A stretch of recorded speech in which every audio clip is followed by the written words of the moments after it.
La keynote d'Apple vient juste de se terminer, c'est parti pour parler des nouveautés qu'Apple a présentées. Et en plus ça rime, c'est parfait. Au programme iPhone 16 Pro, iPhone 16, Apple Watch Series 10, les AirPods et plein de fonctions. Numéro 1, l'Apple Watch Series 10, le produit sur lequel j'avais le plus d'attentes, simplement parce que je veux changer d'Apple Watch, et franchement je suis pas déçu. On a un produit magnifique, plus fin et plus grand en termes de taille d'écran. Franchement, quand on voit son design, c'est vraiment un très joli rafraîchissement. On avait déjà vu ça avec l'Apple Watch Series 7 qui avait apporté un écran franchement plus grand, mais là, c'est vraiment ça en jette, c'est magnifique. D'ailleurs, on a aussi de nouveaux coloris avec ce noir 2G qu'on avait déjà connu avec l'iPhone 7, donc vraiment quelque chose qui sort de l'ordinaire. Je suis pas sûr de partir sur ce modèle là, j'ai plutôt envie de partir sur le modèle en titane, des modèles qui coûtent plus cher, qui remplacent d'ailleurs les modèles de l'année dernière en acier inoxydable. C'est plus cher, mais c'est plus luxueux et je trouve vraiment les designs exceptionnels. D'ailleurs, niveau santé, on a des fonctions pour détecter l'apnée du sommeil et aussi l'Apple Watch est doté d'un capteur qui prend votre température pendant que vous dormez. Mais ça, c'est plutôt pour les femmes, pour vos cycles d'ovulation, quand est-ce que vous allez avoir vos règles, etc. Aussi, l'Apple Watch Series 10, au même titre que l'Apple Watch Ultra, a un capteur de température de l'eau et aussi un profondimètre pour calculer la profondeur de l'eau dans laquelle vous êtes. D'ailleurs, une nouveauté qui m'a assez surpris, franchement, c'est au niveau des haut-parleurs. Au même titre, encore une fois, que l'Apple Watch Ultra, l'Apple Watch a des haut-parleurs, il me semble, 30% plus grands que ce qu'on avait sur les précédentes Apple Watch. Et on peut maintenant lancer des médias. Ils avaient pris exemple des podcasts, par exemple. C'est comme une mini enceinte sur votre poignet. En vrai, ça peut être utile, même si bon, je suis sûr que très peu de monde va l'utiliser, mais c'est assez intéressant comme nouveauté, se dire qu'on a ça sur une montre quand même. Et évidemment, avec ça, vous vous en doutez, hein, on a toutes les fonctions qu'on avait avec l'Apple Watch Série 9, hein, comme par exemple le geste de pince de crabe qui permet en fait de naviguer dans l'Apple Watch. Enfin bref, on a tout ça, plus les fonctions dont je vous ai parlé juste avant. Bon, côté iPhone, on a eu des nouveautés, et franchement, l'iPhone 16, la version classique, j'adore le design. Revenir au capteur à la verticale plutôt qu'en diagonale et aussi les nouvelles couleurs, sans compter le nouveau bouton sur le côté, juste ici, qui permet en fait d'avoir des fonctions dans l'appareil photo, comme par exemple la possibilité de zoomer, etc. Ça rend cet iPhone intéressant. Maintenant, j'ai un peu l'impression que c'est un peu comme l'iPhone 14 par rapport à l'iPhone 13 qui avait apporté très peu de nouveautés.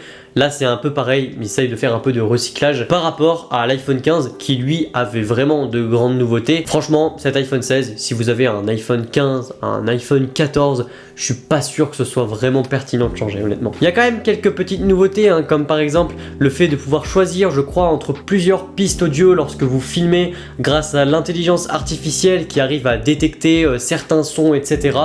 Enfin bref, allez voir sur le site d'Apple, c'est vraiment bien expliqué. Mais l'iPhone 16 Pro a un petit peu plus de nouveautés, vous allez voir, on va en parler tout de suite. L'iPhone 16 Pro est vraiment très intéressant. D'ailleurs, les bords en titane sont maintenant brillants et plus mat comme sur l'iPhone 15 Pro, donc c'est une petite nouveauté quand même. Et on a aussi une couleur un peu or, qui est un peu différente de la couleur du titane naturel qu'on avait l'année dernière. Au programme, des écrans plus grands, un peu dans la même philosophie que l'Apple Watch.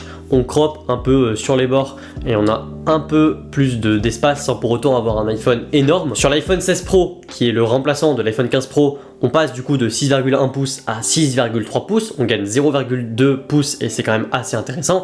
Et sur l'iPhone 16 Pro Max qui remplace l'iPhone 15 Pro Max, on a 6,9 pouces au lieu de 6,7 pouces. Franchement, c'est de l'espace d'affichage gagné en plus, c'est pas négligeable pour ce qu'on fait tous les jours, consommer du contenu, défiler des timelines, Instagram, Twitter, etc. Bon, cet iPhone est vraiment axé sur la vidéo avec justement ce nouveau bouton qu'on retrouve aussi, hein, comme sur l'iPhone 16, qui permet de zoomer, de faire le focus, de pouvoir changer un peu l'ouverture carrément de façon artificielle, de pouvoir prendre des photos, des vidéos, etc. Ce qui était aussi rigolo dans la keynote, c'était la fameuse introduction pour les 4K 120 fps. Vous pouvez maintenant filmer en 4K à 120 fps, ce qui fait que vous avez la possibilité de ralentir jusqu'à 2, 3, 4 fois l'image et en restant en 4K. Et c'est le moment justement de vous parler de l'ultra grand angle. Cette fois, sur le 16 Pro, il est bien de 48 mégapixels. C'est pas mal, sachant que le ultra grand angle était vraiment moins intéressant que les deux autres modules photo, le grand angle et le téléphoto.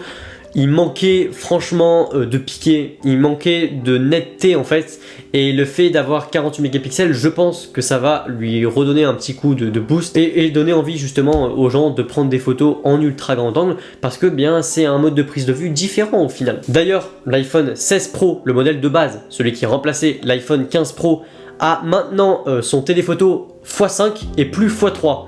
Ce qui fait que oui, vous avez le même que l'iPhone 15 Pro Max de l'année dernière et aussi de l'iPhone 16 Pro Max, sauf que du coup vous perdez le x3. Donc vous allez sûrement vous retrouver dans des situations où le x2 ne sera pas assez proche du sujet et le x5 trop proche. Donc vous devrez soit vous avancer, soit vous reculer, alors que le x3 de l'iPhone 13 Pro ou encore même de l'iPhone 14 Pro, je trouve que c'était mieux en fait. Bon, maintenant on va parler de quelque chose qui peut vous intéresser, quelque chose de plus accessible. On a maintenant deux types d'AirPods classiques qui ont maintenant remplacé les fameux AirPods 2 qu'on avait et AirPods 3. Ce sont les AirPods 4 qui sont déclinés en deux versions. La première version, c'est les AirPods 4 classiques à 149 € pour un nouveau produit de nouveaux AirPods. Je trouve ça vraiment très accessible, honnêtement, je trouve ça vraiment pas cher chez Apple. Alors là, on parle de quelques améliorations au niveau du son, au niveau de la boîte aussi, qui est plus petite que celle des AirPods 3.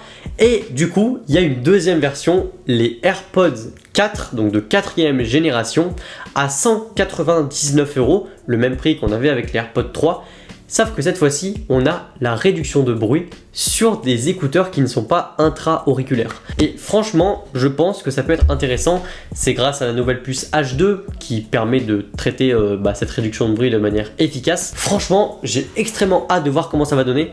Je suis sûr que ça va pas donner exactement comme ce qu'on a sur l'AirPod Pro 2, ça sera sûrement moins efficace, mais c'est aussi moins cher et ça peut aussi convenir aux personnes qui aiment pas les intra-auriculaires. On a aussi d'autres nouveautés comme par exemple le AirPods Max avec de nouveaux coloris, ou alors l'Apple Watch Ultra aussi avec un nouveau coloris. Enfin bref, là je vous ai dit vraiment ce qui était le plus intéressant, le plus pertinent. Comptez sur moi pour acheter tout ce qu'Apple a sorti, l'iPhone 16, l'iPhone 16 Pro, les AirPods et puis aussi l'Apple Watch plus tard. J'espère que ce résumé vous a plu. Si c'est le cas, abonnez-vous à ma chaîne pour la faire découvrir à plus de monde. Likez la vidéo et puis partagez cette vidéo à ceux qui n'ont pas eu le temps de suivre la keynote.